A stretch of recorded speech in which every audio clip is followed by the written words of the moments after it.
आपके पसंदीदा episode advocate Anjali Awasthi serial की डेली अपडेट जानने के लिए आप हमारे चैनल सर्व एक्सप्लेन को सब्सक्राइब कर लें, लाइक शेयर कमेंट करें एंड हाइप का बटन जरूर दबा दें। चलिए फटाफट से स्टार्टिंग करते हैं। एपिसोड की शुरुआत में आज हम देखते हैं गौरव राघव सिंह से कहते हैं, आपको याद होगा अंजलि एक बात कहा करती थी, वो आसमान में उड़ने वाला बाज है। जब बरसात आती है तब नीचे के सारे पंछी घोंसले में छुप जाते हैं और बाज बादलों से ऊपर चला जाता है। नजर और नजरिए में फर्क होता है। आप भूलिएगा मत, अंजलि सही समय पर बादलों से नीचे आएगी और आपके सामने खड़ी होगी। आगे हम देखते हैं वेद अंजलि को आरती की फोटो दिखाता है। यही कपड़े पहनकर आरती अपने घर से बाहर निकली है। ये सब कुछ आपको भी आज पहनना पड़ेगा और जाना पड़ेगा। अंजलि कहती है, कहाँ जाना पड़ेगा? वेद कहता है, राजपूत हाउस, क्योंकि सारे राज वहीं पर छुपे हुए हैं। हर साजिश के ताले की चाबी वहीं पर मिलेगी। खैर आपको क्या समझाना, आप तो खुद ही एक क्रिमिनल लॉयर हैं। आपको वहाँ पर एक क्रिमिनल लॉयर की तरह नहीं, एक क्रिमिनल इन्वेस्टिगेटर की तरह जाना पड़ेगा।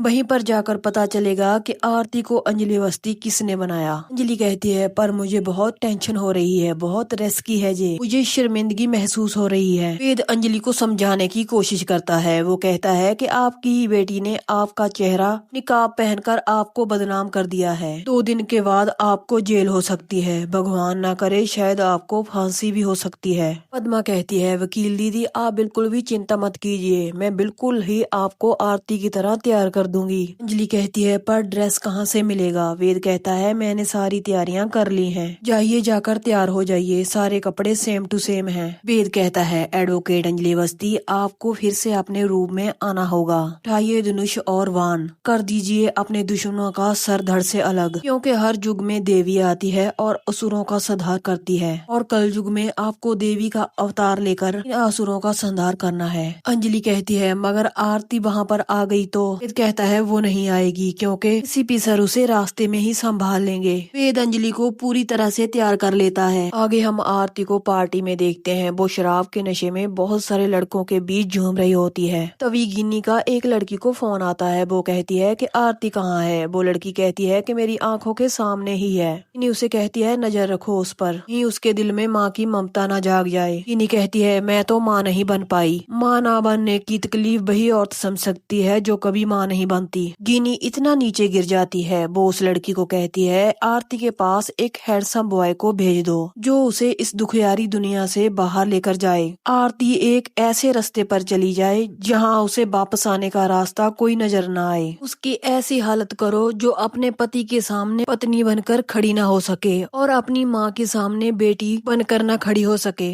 वो लड़की कहती है, आप टेंशन मत लीजिए, मैं सब कुछ ठीक कर दूंगी। प्रकाश उस लड़की को कहता है, तुम जाओ, मैं यहाँ पर नजर रखता हूँ। वहाँ पर हम देखते हैं अंजलि भी तैयार होने लग जाती है और वहाँ पर आरती को कुछ नहीं पता कि उसके साथ क्या होने वाला है। आगे हम देखते हैं अंजलि को एसीपी सर का फोन आता है। अंजलि उनसे पूछती है कि आप कहाँ पर हैं? एसीपी सर कहते हैं, मैं आरती के पास ही हूँ, वो मेरी आंखों के सामने नशे में धुत डांस कर रही है और उसके पास वो क्रिमिनल प्रकाश और दीपिका भी है। उसके अलावा दामोदर गैंग के बहुत सारे क्रिमिनल्स भी हैं। ये जगह बहुत ही गंदी और खतरनाक है। आपकी बेटी बहुत सारे लड़कों के बीच नाच रही है। अंजलि कहती है, आप फिक्र मत करिए सर, मैं उसे वापस लेकर आऊंगी। ना जाने ऐसी कितनी लड़कियों को मैंने बचाया है जो मेरी कुछ नहीं लगती थी, मैं उन्हें जानती तक नहीं थी। आरती तो मेरी बेटी है। अंजलि फोन काट देती है और उसके बाद अंजलि तैयार होकर बिग पहनकर बिल्कुल आरती की तरह दिखने लग जाती है और पद्मा को कहती है, देखो सब ठीक लग रहा है ना? पद्मा कहती है, आप तो बिल्कुल आरती की तरह दिख रही हैं। आपकी उम्र का तो पता ही नहीं चल रहा। ये मेकअप भी कमाल की चीज है। तभी वहाँ पर वेद आ जाता है। वो भी अंजलि को देखकर हैरान हो जाता है। अंजलि उससे कहती है, आरती की कार। वेद कहता है, आप उसकी चिंता मत कीजिए। वेद एसीपी सर को फोन करता है और कहता है कि कार का इंतजाम हुआ। एसीपी सर कहते हैं, कार की चिंता मत करो, मैंने अपना आदमी बिठा दिया है ड्राइविंग सीट पर, वो बस जहाँ से निकलने वाला है। वेद कहता है, जो आरती का ड्राइवर था उसका क्या हुआ? एसीपी सर कहते हैं, उसे मेरे आदमियों ने इतना पिलाया है कि वो बेहोश हो गया है। कार बस जहाँ से निकलने ही वाली है, आप अग्निशिखा से कहिए कि तैयार रहे।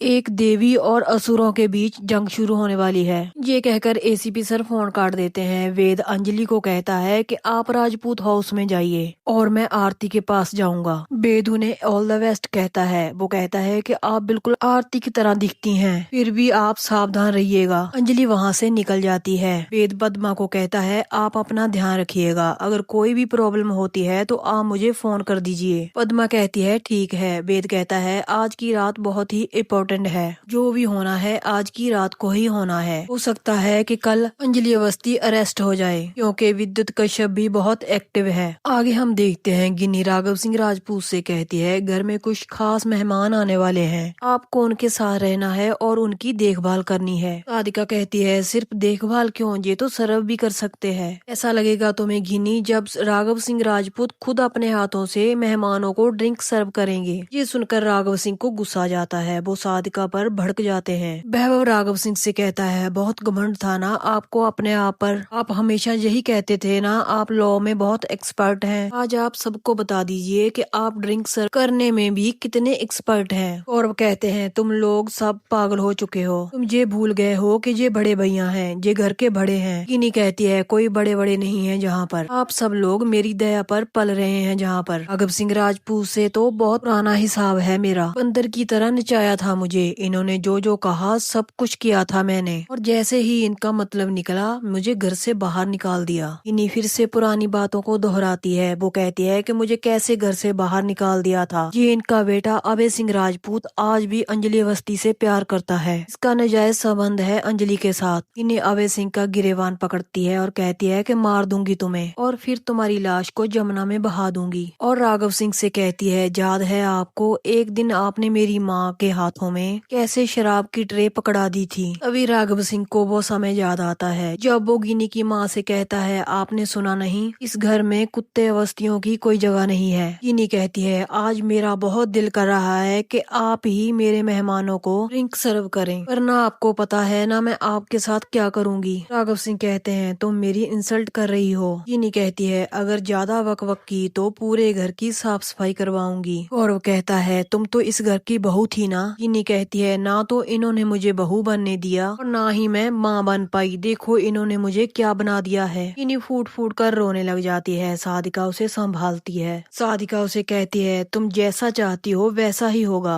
अभी वहाँ पर निवेदिता आ जाती है। वो कहती है कि ऐसा ज्यादा दिनों तक नहीं चल पाएगा, पाप का घड़ा भर चुका है, इससे पहले इस घर में इतना अत्याचार अन्याय नहीं हुआ है, कोई ना कोई तो आएगा जो सबको सबक सिखाएगा। इन्हीं कहती है कौन आएगा, किसकी बात कर रही हैं आप, इनकी बेटी तो अभी तक मिल नहीं रही, अगर इन्होंने मेरी बात नहीं मानी तो महक तो गई, उसकी जिंदगी तो मैं बर्बाद कर दूंगी। राघव सिंह राजपूत कहता है गिनी मैं तुम्हें छोड़ूंगा नहीं। गिनी कहती है तुम क्या कर लोगे, करके देख लो क्या कर सकते हो। अंजलि ने महक को कहाँ रखा है ये सिर्फ मैं जानती हूँ। तो यहीं पर इस एपिसोड का एंड हो जाता है। आपको आज का एपिसोड कैसा लगा आप कमेंट करके जरूर बताएं। नेक्स्ट एपिसोड की अपडेट जानने के लिए वीडियो को लाइक कर दें और चैनल को सब्सक्राइब कर लें। मिलते हैं ऐसे ही नेक्स्ट एपिसोड की अपडेट के साथ।